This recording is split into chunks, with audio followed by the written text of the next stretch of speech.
Embrace crisis. Hi, I'm Nick, former medical doctor turned soul doctor, and I run Ohana Sage and Ohana Breath, and am a father, husband, and last night came to this looking at crisis and embrace crisis. And I'm going to dive into this. And if you want to embrace crisis with me, please feel free to stay or send your AI to listen or anything else like that. And this is part of a series almost of meditations, of messages that I've received. It started off with,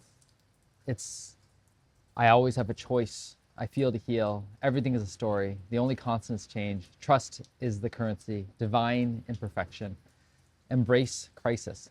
And I've been listening to the Fourth Turning book a series of books that Tony Robbins recommended about, the cycles of American history, the cycles of history in general, and the seasonality of it. Sometimes we've been looking at things as if it's linear. There's only one way forward progress. We're advancing. And that's actually a recent idea. Before, it was cycles. Oh, there's the cycles: winter, spring, summer, fall, and cycles of years, cycles of debt, everything else like that. I mean, the Jewish people used to do the Jubilee every 50 years. All debts would be forgiven. And so you'd have the cycle of lending based on that, based on knowing it's at the beginning of the cycle versus the end of the cycle. We created some of these cycles artificially, and I think the artificial creation of cycles helps to modulate the cycles. And we forget about the cycles completely, then we're not actually managing them. We're at the effect of them.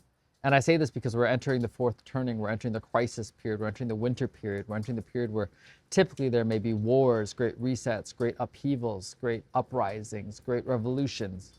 Whether it's World War II, I think is kind of the most recent one.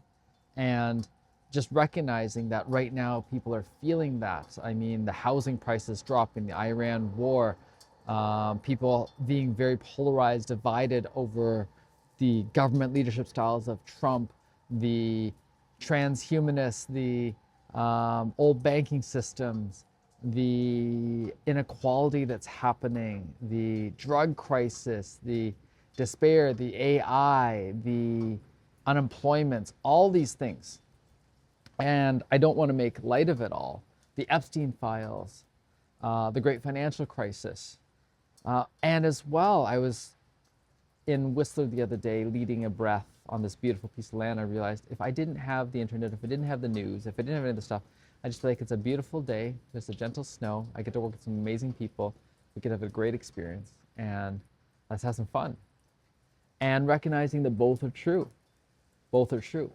And how do we embrace the crisis? And part of it is talking to some people. They're like, now is the time to scale down, size down. What do you not need? Cut out the expenses, sell the homes that aren't necessary, be, and await the downturn and then emerge with it all. Embrace the opportunities that come, because there's always opportunities. There's always opportunities that are going on, even in a constriction. And that's part of it. I mean, it's remembering first principles, because the people that really went through it, I've got a father-in-law that probably went through the tail end of it. They had to deal with famine, they had to deal with disease, they had to deal with death all around them.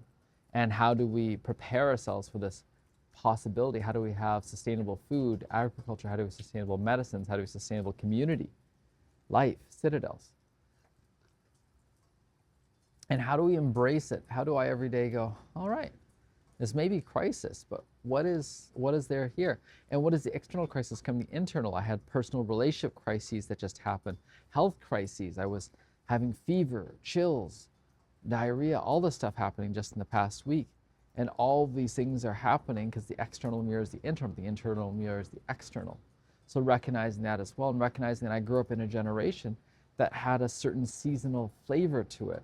I think I've been told Generation X, the nomad generation, kind of not quite sure where we land, not quite sure who we are.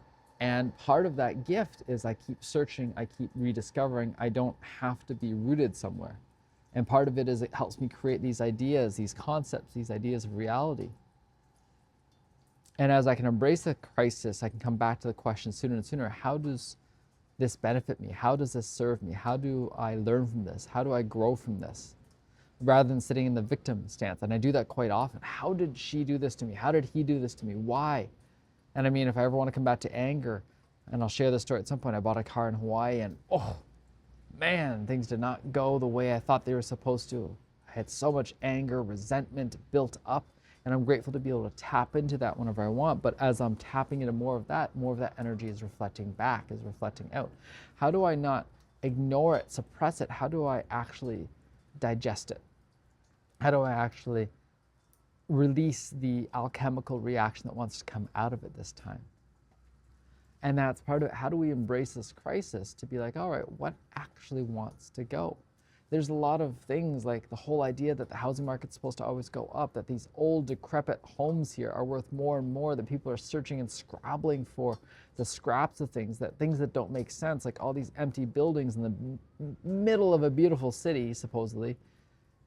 Well, we know there's a front, whether it's money laundering, whether someone is holding on to it, whether it's a gambling debt, there's something going on. The city does not feel vital with that. And not that we want to take it away from someone, but also how do we keep creating, refining policies that actually serve? Because the things, we don't want to just keep adding more and more and more tax, more and more regulation, more and more permitting. What am I permitted to do? That's part of the thing. That's part of the whole point of crisis, is it tears down some of the asinine structures that we've built up that may have had a purpose initially, but upon the layers and layers and layers, it's gotten lost.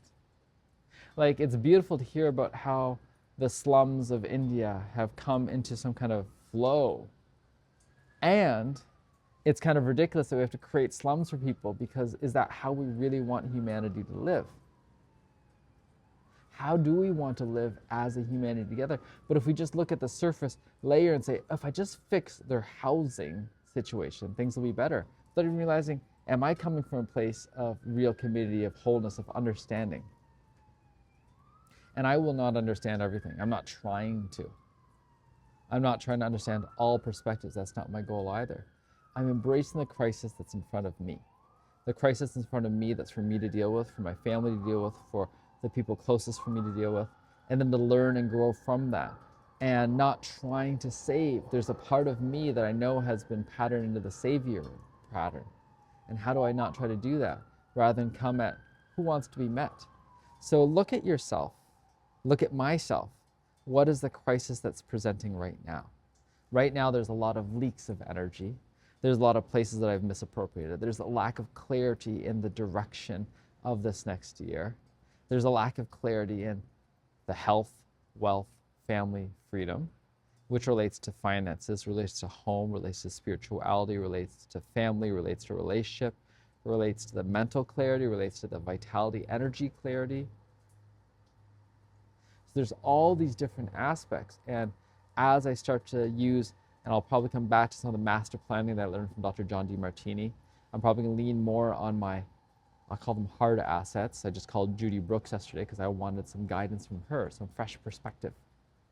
And so in this crisis, it's a time to keep looking. There's going to be a lot of fresh perspectives that come up. How do I keep looking at it? And I'm going to share a story about that soon. Ciao for now.